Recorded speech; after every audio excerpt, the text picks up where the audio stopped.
नमस्कार. या आधीच्या व्हिडिओमध्ये तुम्ही टाइप्स ऑफ डिवोर्स म्हणजेच पीएफ कशाला म्हणतात, पीए कशाला म्हणतात हे आपण सर्व पाहिलं.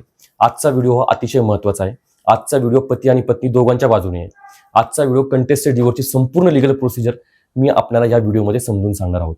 याआधी आपण पहिले कंटेस्टेड डिवोर्स म्हणजे काय हे समजून घेऊयात. कंटेस्टेड डिवोर्स म्हणजे एक पक्ष कोर्टामध्ये डिवोर्स दाखल करतो, केस फाईल करतो आणि समोरचा पक्ष डिवोर्ससाठी त्याला नाही म्हणतो. त्यावेळेस त्याला कंटेस्टेड डिवोर्स असे म्हटले जातं. आजच्या व्हिडिओमध्ये आपण कंटेस्टेड डिवोर्सची संपूर्ण लीगल प्रोसेस डिटेलमध्ये समजून घेणार आहोत. अजूनही जर तुम्ही आमचा चॅनल सबस्क्राईब केला नसेल तर आमच्या चॅनलला सबस्क्राईब करा, व्हिडिओला लाईक करा, कमेंट बॉक्समध्ये तुमचे सजेशन सांगा आणि तुम्हाला जर आमच्याशी संपर्क साधायचा असेल तर डिस्क्रिप्शन बॉक्समध्ये आमचा नंबर आहे, तुम्ही आम्हाला कॉन्टॅक्ट देखील करू शकता. चला तर मग बघूया या कंटेस्टेड डिवोर्सची संपूर्ण प्रक्रिया डिटेलमध्ये. जेव्हा एक पक्ष घटस्फोट हवा आहे म्हणून म्हणतो आणि दुसरा पक्ष त्याला विरोध करतो, त्यावेळेस ही प्रोसेस लांब, खर्चिक आणि मेंटली एक्झॉस्ट करणारी असते. पण जर तुम्हाला योग्य माहिती असेल तर तुमची केस अत्यंत स्ट्रॉंगपणे तुम्ही लढू शकता. यामध्ये सर्वात प्रथम म्हणजे डिवोर्स फाईल करण्यासाठी काहीतरी कारण असावे लागते. म्हणजेच डिवोर्स दाखल करण्यासाठी तुम्हाला कुठल्या तरी ग्राउंडच्या आधारे कोर्टात केस फाईल करावी लागते. आमचं पटत नाही असं सांगून तुम्ही केस दाखल करू शकत नाही. तुम्हाला कायद्यानुसार मान्य असलेले काही कारणं दाखवून द्यावी लागतात, जसे की क्रुएल्टी, डेझर्शन, ॲडल्टरी अशी घटस्फोटाची अनेक कारणं आहेत, तुम्हाला ती द्यावी लागतात. येथेच अनेकदा बऱ्याच लोकांची केस फसते. पुरावे नसतील आणि एखाद्या ग्राउंड खाली तुम्ही केस दाखल केली तर ती केस कोर्टामध्ये साबित होत नाही. त्यामुळे ज्या ग्राउंड खाली तुमच्याकडे पुरावे आहेत त्याच ग्राउंड खाली तुम्ही केस दाखल करा. उदाहरणार्थ समजा तुमच्याकडे क्रुएल्टीच्या नावाखाली डिवोर्स फाईल केला तर तुमच्याकडे प्रत्यक्षात कोणतेही पुरावे नसतील किंवा नाही आहेत तर अशा वेळेस तुम्हाला केस साबित करण्यासाठी खूप मोठा त्रास सहन करावा लागतो. त्यामुळे तुमच्याकडे जे पुरावे आहेत त्याच ग्राउंड खाली डिवोर्स फाईल करणं अत्यंत योग्य पर्याय आहे. आता हा झाला पहिला टप्पा. आता दुसरा टप्पा म्हणजे दुसरा आणि सर्वात महत्त्वाचा टप्पा म्हणजे योग्य वकील निवडणे. हा अत्यंत महत्त्वाचा टप्पा आहे. योग्य वकील निवडणे म्हणजे फक्त वकील घेतला म्हणजे झालं असं नाही. वकील निवडताना ज्या वकिलांना कौटुंबिक न्यायातील म्हणजे कौटुंबिक वादासंदर्भात अनुभव आहे किंवा असेच वकील निवडणं अत्यंत आवश्यक आहे. त्यामुळे तुमची केस स्ट्रॉंग बनेल, तुमचे वीक पॉईंट्स तो कव्हर करता येतील आणि तुम्हाला एक वेगळ्या प्रकारचे स्ट्रॅटर्जी करून लढता येईल. अनेक वेळा लोक चुकीचे सल्ले घेतात आणि सुरुवातीलाच केस खराब होते आणि मग केसमध्ये अपयश येतं. म्हणून वकील निवड करत असताना तो अत्यंत विचार करून वकील निवड करा. आता तुम्ही चांगला वकील निवडलात, आता तिसरा टप्पा येतो तो म्हणजे तुमची केस बनवणे म्हणजेच पिटिशन ड्राफ्ट करणे. पिटिशन ड्राफ्ट करणं हे अत्यंत महत्त्वाचे आहे, कारण यावर तुमची संपूर्ण केस चालते. तुमचं जे काही म्हणणं आहे ते या पिटिशनमध्ये कायदेशीर स्वरूपामध्ये उतरवणे अत्यंत गरजेचे असते. पिटिशन म्हणजेच तुमची संपूर्ण केसची एक स्टोरी असते. तेथे तुम्ही कोर्टाला सांगता की तुमच्यासोबत नेमकं काय घडले, तुमच्यावर कसा अन्याय झाला, तर डोमेस्टिक व्हायलन्स तो तुमच्यावरती कसा झाला. तुमचं जे पिटिशन आहे, तुमचे ड्राफ्ट आहे, त्यामध्ये प्रत्येक इन्सिडन्स वेळेनुसार आणि तारखेनुसार देणे अत्यंत आवश्यक आहे. एकदम ॲक्युरेट देणं गरजेचं आहे. तुमचे फॅक्ट एकदम क्लिअर असावे. सर्वात महत्त्वाचे म्हणजे ड्राफ्ट हा क्रोनॉलॉजिकली असावा आणि कन्सिस्टन्स असावा. अत्यंत महत्त्वाची गोष्ट आहे.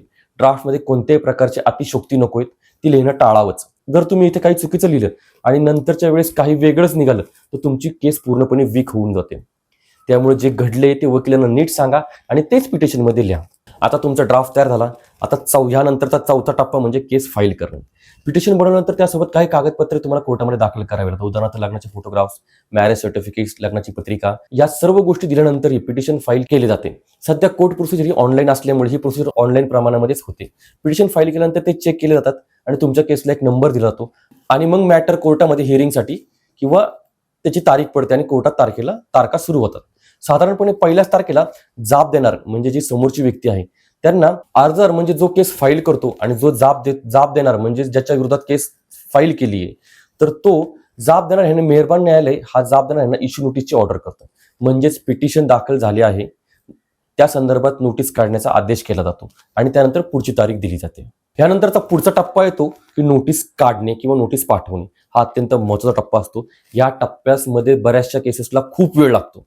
कोर्टाने नोटीस काढण्याचा हुकूम दिल्यानंतर कोर्ट समोरच्याची नोटीस बेलीफ मार्फत काढते. यामध्ये बेलीफ स्वतः नोटीस घेऊन जाब देणार यांच्या घरी जातात आणि त्यांना ती नोटीस देऊन तसा रिपोर्ट न्यायालयामध्ये दाखल करतात. यदा कदाचित नोटीस बजावण्यासाठी बेलीफ गेल्यानंतर समजा त्याला पत्ता आढळून आला नाही, नोटीस बजावण्यासाठी त्याला वेळच मिळाला नाही किंवा पुढच्या तारखेची मागणी बेलीफांनीच केली, तर अशा वेळेस तुम्ही कोर्टामध्ये येणाऱ्या तारखेमध्ये तुम्ही जाब देणार यांच्या विरुद्ध बेलीफ मार्फत आणि आरपीडी मार्फत अशा दोन्ही कारणांनी तुम्ही नोटीस काढू शकता. आरपीडी नोटीस मिळून सुद्धा जर न्यायालयामध्ये हजर झाले नाही किंवा त्याचा रिपोर्ट आला नाही तर तुम्ही त्यानंतर जबाबदार यांना पेस्टिंगची ऑर्डर देखील घेऊ शकता किंवा वर्तमानपत्रामध्ये जाहीर संबंध देखील तुम्ही करून घेऊ शकता. या ठिकाणी अनेकदा नोटीस मिळाल्यानंतर समजा जबाबदार आलेच नाही तर त्यांच्या विरुद्ध एकतर्फी हुकूम म्हणजे एक्स पार्टीचा हुकूम करून त्यांच्या विरोधात दावा एकतर्फी चालवला जातो आणि घटस्फोट मिळतो. पण समजा नोटीस सर्व्हिस झाल्यानंतर जबाबदार न्यायालयामध्ये हजर झाले तर मग पुढची प्रोसेस तुमची सुरू होते. आता नोटीस सर्व्हिस झाल्यानंतर जबाबदार हजर होतात. हजर झाल्यानंतर पुढची पायरी येते ते म्हणजे जबाबदार यांच्या तुमच्या केसला उत्तर, यालाच रिटर्न स्टेटमेंट देखील म्हटलं जातं. नोटीस मिळाल्यानंतर समोरच्या व्यक्तीला जबाबदार म्हणजे थोडक्यात जबाबदार यांना रिटर्न स्टेटमेंट फाईल करण्यासाठी 90 दिवसांचा वेळ असतो. समजा कंटेस्टेड डिवोर्समध्ये पत्नीने समजा मेंटेनन्सचा अर्ज दाखल केला असेल तर त्यावेळेस मेंटेनन्सच्या अर्जाला देखील तुम्हाला म्हणणे द्यावे लागतं. सोबत असेट अँड लायबिलिटीचे ॲफिडेव्हिट देखील तुम्हाला द्यावं लागतं. 3 वर्षाचं बँक स्टेटमेंट देखील तुम्हाला न्यायालयामध्ये दाखल करावे लागतं. हे बंधनकारक आहे. त्यानंतर मेंटेनन्सच्या अर्जावरती युक्तिवाद होतो आणि मेहरबान न्यायालय त्याप्रमाणे आदेश जारी करतं. समोरचा व्यक्ती शक्यतो रिटर्न स्टेटमध्ये तुम्ही केलेले जे आरोप आहेत त्यांना नाकारतो किंवा त्याची वेगळी केस देखील तो किंवा उलटे आरोप देखील तुमच्यावरती करू शकतो. अशा केसेसमध्ये केस एकतर्फी राहत नाही. आता इथून पुढे तुमची केस रेग्युलर सुरू होते आणि इथून पुढेच तुमच्यावरती लिगल प्रेशर वाढायला सुरुवात होते. समोरचा व्यक्ती हजर झालाय, त्यांनी न्यायालयामध्ये त्याचं म्हणणं देखील मांडले, न्यायालयात तुम्ही तुमचे अर्ज देखील केलेले आहेत, समोरच्याने त्याची दखल घेऊन रिटर्न स्टेटमेंट देखील तुम्ही दाखल केलेली आहे. या अनुषंगाने आता समोरचा व्यक्ती हजर झालाय, त्याने त्याचं म्हणणं देखील दाखल केले. आता इश्यू फ्रेम झाली. त्यानंतरची स्टेज येते ती तुमच्या केसमध्ये सर्वात मोठी बॅकबोन असते.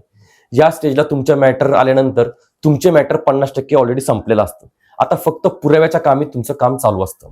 सुरुवातीला ज्यांनी अर्ज न्यायालयामध्ये दाखल केला आहे त्यांच्या पुराव्याचं प्रतिज्ञापत्र न्यायालयामध्ये दाखल करावं लागतं. पुराव्याचं प्रतिज्ञापत्र दाखल करत असताना त्यासोबत तुमचे काही त्या केस संदर्भातील काही कागदपत्रे असतील, काही उदाहरणार्थ काही व्हॉट्सअप चॅट्स असतील, काही कॉल रेकॉर्डिंग असतील, काही मेडिकल रिपोर्ट्स असतील किंवा तुमच्याकडे त्या केस संदर्भातील काही पुरावे असतील. ते सर्व पुरावे तुम्हाला त्या इव्हिडन्स ॲफिडेव्हिट सोबत द्यावे लागतात. न्यायालयामध्ये कागदपत्र दाखल केल्यानंतर न्यायालय त्या कागदपत्रांची शहानिशा करते. त्या कागदपत्रांना एक्झिबिट केले जाते. आता एक्झिबिट केलेले डॉक्युमेंट म्हणजे नक्की काय? जे डॉक्युमेंट मूळ स्वरूपामध्ये आहेत त्याच डॉक्युमेंटला म्हणजे जे डॉक्युमेंट ओरिजिनल आहेत त्याच डॉक्युमेंटला एक्झिबिट दिले जाते किंवा समोरचे जे व्यक्ती आहेत किंवा जे जाब देणार आहेत त्यांना त्या डॉक्युमेंटला एक्झिबिट देण्यास कोणतीही हरकत नसेल तरच त्या डॉक्युमेंटला एक्झिबिट दिले जातात आणि एक्झिबिट झालेले डॉक्युमेंटच तुमच्या केसमध्ये पुराव्याकामी वाचण्यात येतात. त्यानंतरची स्टेज म्हणजे तुमची क्रॉस एक्झामिनेशन. आता ही तुमच्या उत्तरांमधून जे कॉन्ट्राडिक्शन शोधण्याचा प्रयत्न केला जातो. बऱ्याचदा उलट तपासाच्या वेळी तुम्ही घाबरता, पण या ठिकाणी तुम्ही घाबरून जाऊ नका, कन्फ्यूज होऊ नका, काही उलटसुलट उत्तरं देऊ नका. उलटसुलट उत्तर दिलं तर तुमचं नुकसान होऊ शकतं. म्हणून समोरचा वकील नक्की काय विचारत आहे, काय त्याचा नेमका प्रश्न काय हे आधी समजून घ्या. मगच त्या प्रश्नाचे उत्तर होय किंवा नाही किंवा तुम्हाला माहिती नसेल तुम्हाला माहित नाही अशा प्रश्नामध्ये उत्तर द्या. यात कदाचित तुमचे उत्तर समोरच्या वकिलाने प्रश्न विचारल्यानंतर सविस्तर द्यायची तुमची इच्छा असेल तर याआधी कोर्टाची परवानगी घ्या. कोर्टाला सांगा की मला यावरती सविस्तर बोलायचंय. तर कोर्टाने जर परवानगी दिली तर तुम्ही तसं सविस्तर उत्तर देखील तुम्ही घेऊ शकते. तुमचं उत्तर ऐकल्यानंतर न्यायालय ते पुराव्याकामी रेकॉर्ड देखील करून घेऊ शकतं. उलट तपासामध्ये तुम्ही जर कॉन्फिडन्सली उत्तर दिली आणि तुम्ही जर क्लिअर उत्तर दिली तर तुमची क्रॉस एक्झामिनेशन अत्यंत स्ट्रॉंग होऊ शकते. या स्टेज नंतर जर तुम्हाला काही साक्षीदार तपासायचे असेल जेणेकरून तुमची केस आणखी स्ट्रॉंग होईल तर तुम्ही काही साक्षीदार देखील तपासू शकता. साक्षीदारांना देखील मेहरबान न्यायालयामध्ये उपस्थित राहावं लागतं, त्यांना पुराव्याचं प्रतिज्ञापत्र द्यावं लागतं, त्यांचे काही डॉक्युमेंट्स असतील ते देखील कोर्टामध्ये दाखल करावे लागतील, त्यांना देखील समोरचा वकील प्रश्न उत्तर विचारू शकतो. हे सर्व झाल्यानंतर तुम्ही तुमचा पुरावा बंद देखील करू शकता. म्हणजे तुम्ही एव्हिडन्स क्लोजची प्रोसेस न्यायालयामध्ये देऊ शकता. एव्हिडन्स क्लोजची प्रोसेस म्हणजे तुम्हाला इथून पुढे तोंडी अथवा लेखी कोणताही पुरावा न्यायालयामध्ये दाखल करायचा नाही अशा एक प्रकारची प्रोसेस असते ती न्यायालयामध्ये दिली जाते. त्यानंतर पुढची स्टेज येते म्हणजे समोरचे व्यक्ती म्हणजे जबाबदार यांचा पुराव्याची. या ठिकाणी देखील समोरचा व्यक्ती त्याचे पुराव्याचं प्रतिज्ञापत्र न्यायालयामध्ये दाखल करतो. सोबत काही डॉक्युमेंट्स असतील ते देखील दाखल केले जातात. त्या डॉक्युमेंट्सला देखील एक्झिबिट दिले जातात. त्यावरती तुम्ही ऑब्जेक्शन देखील घेऊ शकता. ते डॉक्युमेंट एक्झिबिट होण्यासाठी देखील तुम्ही रोखू शकता. तुमचा वकील त्या समोरच्या व्यक्तीचा उलट तपास घेतला जातो. त्यानंतर त्यांना कुठले विटनेस तपासायचे असतील तर ते तपासू शकतात आणि त्यानंतर पुरावा बंद केला जातो. आता दोन्ही बाजूचे पुरावे संपल्यानंतर प्रकरणाची सर्वात शेवटची स्टेज येते ती म्हणजे फायनल आर्ग्युमेंट, अंतिम युक्तिवाद. अंतिम युक्तिवादामध्ये तुम्ही न्यायालयामध्ये केलेले अर्ज, तुम्ही न्यायालयामध्ये केलेले डिफेन्स, तुम्ही न्यायालयामध्ये दिलेली साक्ष, दाखल केलेले संपूर्ण कागदपत्र की ज्या कागदपत्रांना एक्झिबिट पडलेले आहे तेच कागदपत्र न्यायालयामध्ये न्याय देण्याकामी वापरले जातात. ही सर्व कागदपत्रे तपासली जातात. त्यावरून तुमचा डिवोर्स मान्य केला जातो किंवा तुमचा डिवोर्स रिजेक्ट केला जातो. आणि अनेकदा न्यायालय तोंडी युक्तिवादाबरोबरच लेखी युक्तिवादाची देखील मागणी करू शकते. तेव्हा तुम्ही तुमच्या वकिलांकडून तुमच्या केसमधील महत्वाचे जे मुद्दे आहेत ते लेखी स्वरूपामध्ये न्यायालयामध्ये मांडू शकता.